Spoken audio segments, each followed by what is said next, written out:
और रणदीप सुरजेवाला के विवादास्पद बयान पर बीजेपी नेता और अभिनेत्री कंगना रनौत ने पलटवार कर दिया। उन्होंने ट्वीट करते हुए लिखा कि बात मोहब्बत की दुकान खोलने की हुई थी, लेकिन कांग्रेस नफरत की दुकान खोल बैठी है।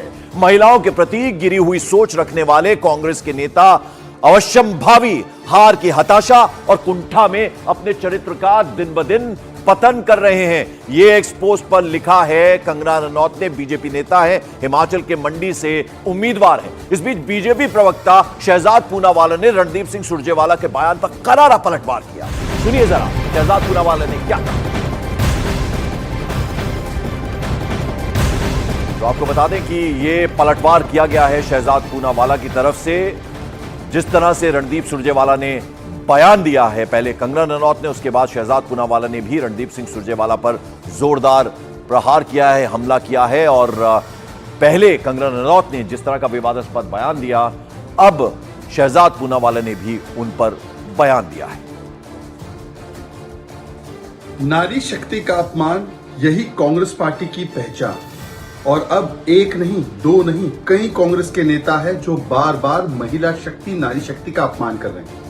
लेटेस्ट रणदीप सुरजेवाला है, जो राहुल गांधी, प्रियंका वाड्रा के करीबी है, जो अभद्र टिप्पणी जो उन्होंने की है हेमा मालिनी जी को लेकर, वो दोहराई भी नहीं जा सकती। ऐसी टिप्पणी ये दिखाती है कि किस प्रकार से कांग्रेस पार्टी की महिला विरोधी सोच है। अभी कर्नाटका कांग्रेस के एक नेता ने जिस प्रकार की टिप्पणी महिलाओं को लेकर की, साइना नेहवाल जी ने उस पर ट्वीट भी किया कि महिलाओं का किरदार केवल रसोई तक सीमित है। उससे पहले सुप्रिया श्रीनेत ने जो कंगना रनौत और पूरे मंडी और हिमाचल का अपमान करने वाला पोस्ट किया, आज तक किसी ने ये नहीं पूछा कि प्रियंका वाड्रा, खड़गे जी, राहुल जी ने उन पर कार्रवाई क्यों नहीं की, क्योंकि अभी तक उनके हैंडल से उस पोस्ट को करने वाला पकड़ा ही नहीं गया, मिला ही नहीं। और केवल यही नहीं, शांति धारीवाल मर्दों का प्रदेश है इसलिए रेप होता है, ऐसे व्यक्ति को टिकट दे दिया। अशोक गहलोत के राज में राजस्थान नंबर 1 हो गया बलात्कार में, उनको भी और पद मिले बड़े बड़े। जिस प्रकार से लाल सिंह नाम के व्यक्ति को टिकट दे दिया, जो एक बलात्कारी के पक्ष में खड़ा था, 8 साल की बच्ची के बलात्कारी के पक्ष में। तो कांग्रेस की बहुत ही पुरानी आदत है कि महिला विरोधी सोच रखना और इस प्रकार से नारी शक्ति का अपमान करना। यूसीसी हो, शाहबानू हो, शायरा बानू हो, 3 तलाक केस हो, हर जगह उन्होंने कट्टरपंथियों का साथ दिया है और वोट बैंक के लिए महिलाओं के अधिकारों का हनन किया है। मॉर्निंग प्राइम में आगे बढ़ते हैं, रुक करते हैं बिहार की सियासत से आई बड़ी खबर का। पप्पू यादव लोकसभा के लिए आज पूर्णिया से इंडिपेंडेंट उम्मीदवार के तौर पर नामांकन करेंगे। पप्पू यादव ने हाल ही में अपनी पार्टी का विलय कांग्रेस में किया था, लेकिन सीट बंटवारे से पहले ही लालू प्रसाद यादव ने बीमा भारती को यहां से टिकट दे दिया और बीमा भारती ने पूर्णिया से नामांकन भी भर दिया। ऐसा बताया जा रहा है कि पप्पू यादव की लाख कोशिशों के बाद भी आरजेडी ने यह सीट नहीं छोड़ी और इसके बाद अब पप्पू यादव निर्दलीय चुनाव मैदान में जाने की तैयारी में है और इसी कड़ी में आज वो अपना नामांकन भी दाखिल करेंगे। 4 तारीख का उन्होंने पहले से ऐलान कर दिया था कि 4 तारीख को अपना नामांकन करेंगे। सीमांचल इलाके में पूर्णिया सीट बेहद महत्वपूर्ण मानी जाती है और पप्पू यादव पहले भी यहां से सांसद रह चुके हैं, लिहाजा एक बार फिर अब वो इंडिपेंडेंट चुनाव लड़ेंगे। उन्होंने अपनी पार्टी का विलय कांग्रेस में किया था, लेकिन खासे नाराज थे। लालू प्रसाद यादव से उन्होंने भेंट भी की थी और कहा था कि लालू जी हमारे लिए ये सीट छोड़ें, लेकिन ये सीट नहीं छोड़ी। बीमा भारती को यहां से उम्मीदवार कैंडिडेट बनाया, तो ऐसे में अब इंडिपेंडेंट चुनाव लड़ने की तैयारी में है। आज नामांकन दाखिल करेंगे पूर्णिया सीट से पप्पू यादव। और चंद्रमोहन कुमार मेरे सहयोगी इस वक्त हमारे साथ जुड़ रहे हैं। चंद्रमोहन काफी आहत हुए थे और उनकी भावनाएं जो है वो आंसुओं के रूप में भी हमने देखी थी।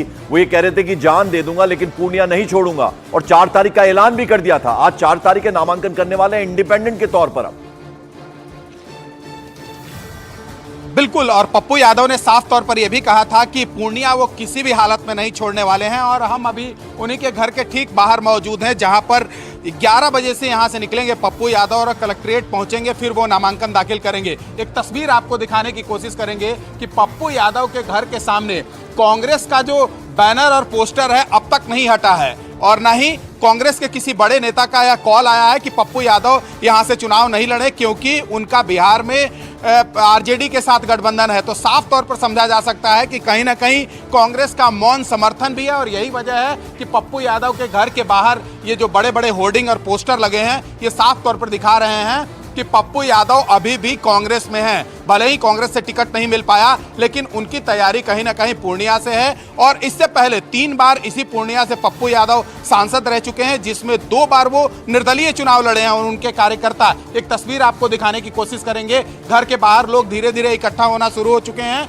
और 11 बजे पप्पू यादव यहां से निकलेंगे, एक भवन है जहां पर पहुंचेंगे, अपने कार्यकर्ताओं को संबोधित करेंगे और उसके बाद फिर कलेक्ट्रेट पहुंचेंगे, जहां से वो नामांकन दाखिल करेंगे। तो पार्टी के कार्यकर्ता और इनके जो साथ जुड़ने वाले लोग हैं, वो साफ तौर पर यह कह रहे हैं कि पप्पू यादव को निर्दलीय सूट करता है, क्योंकि 2 बार यहां से वो सांसद रह चुके हैं निर्दलीय, और 1 बार एक पार्टी के टिकट पर चुनाव लड़े थे। तो साफ तौर पर समझा जा सकता है कि पप्पू यादव ने जो अपना वादा किया था उससे वो पीछे हटने के लिए तैयार नहीं है, और उसकी तैयारियां भी लगभग शुरू हो चुकी हैं। चलिए, आप कोशिश कीजिएगा कि पप्पू यादव से जल्द आपकी बात हो, वापस आपके पास लौटेंगे। फिलहाल आपका बहुत बहुत शुक्रिया।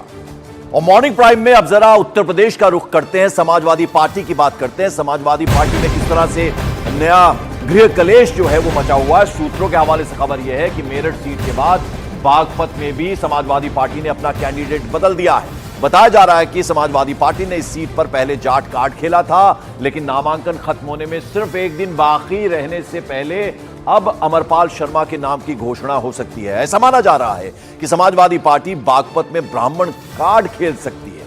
बागपत में दूसरे चरण में यानी 26 अप्रैल को वोटिंग होनी है, तो उससे पहले यहां समाजवादी पार्टी ने अब ब्राह्मण कार्ड खेल दिया है और यहां पर भी कैंडिडेट बदल सकता है। मुरादाबाद, मेरठ और अब बागपत का नंबर है। कहीं ना कहीं गृह कलेश मचा हुआ है। उस बीच अब यह बड़ी खबर है कि बागपत में भी अपना कैंडिडेट बदलने जा रही है एक तरह से समाजवादी पार्टी। और उधर मुरादाबाद लोकसभा सीट पर प्रत्याशी के चयन पर समाजवादी पार्टी में घमासान मचा हुआ है। खबर है कि मुरादाबाद से समाजवादी पार्टी ने पहले एसटी हसन को टिकट दिया और फिर उनका टिकट काटकर वहां से रुचि वीरा को टिकट दे दिया। अब यह कहा जा रहा है कि समाजवादी पार्टी के राष्ट्रीय अध्यक्ष अखिलेश यादव ने एसटी हसन के लिए एक पत्र जारी किया था, जिसमें उन्हें दोबारा से मुरादाबाद से प्रत्याशी बनाया था। हालांकि रुचि वीरा का नॉमिनेशन करने के बाद पत्र जारी किया गया था। रुचि वीरा का सिंबल कैंसिल करने के लिए चुनाव आयोग को पत्र लिखा गया था। इसके बाद अखिलेश यादव ने पत्र लिखा और यह पत्र लखनऊ से मुरादाबाद चुनाव ऑफिसर के पास भेजा गया, लेकिन समय से यह पत्र नहीं पहुंचा। इस कारण लेटर रिसीव नहीं किया गया और यही वजह थी कि रुचि वीरा ही कैंडिडेट बनी रही। इस तरह की भी खबर है मुरादाबाद से। देखिए, अखिलेश जी मुझे चाहते थे कि मैं चुनाव लड़ूं, उसके लिए उन्होंने इंतजाम भी करे और मेरे पास कागजात भी भिजवाए, चार्टर्ड प्लेन से यहाँ पे आए। अब वो यहाँ के कुछ बाहरी नेता हैं, उन्होंने जो लखनऊ से आए हुए लोगों को ट्रैप कर लिया और उन्हें रामपुर ले गए। रामपुर में इतनी देर लगा दी कि यहाँ का टाइम निकल गया।